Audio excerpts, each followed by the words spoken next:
103 kun oldin Chorvoq suv omborini oldida 10 sotuvli dachamizni qurishni boshladik.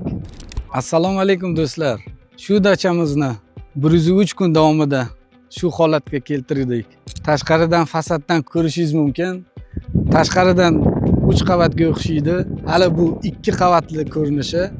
Yana bir qavatini sekin-sekin hozir ko'taryapmiz. Do'stlar, mana ichkaridan ko'rinishi, hozirgi holati.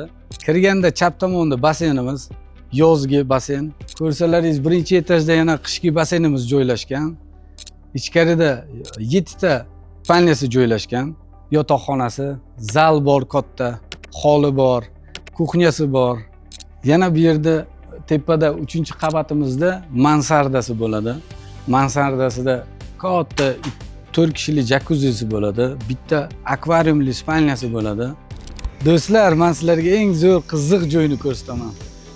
Bu tabiatni qaranglar, bu suvni qaranglar, bu o'rmonlarni qaranglar, bu tog'larni qaranglar. Qani, shaharda bunaqa joylar yo'q. Eng qiziqarli, manzarali joyi shu.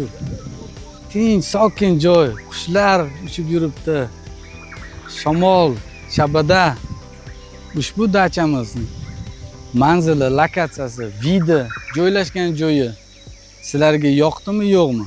O'z fikringizni izohlarga yozib qoldiringlar.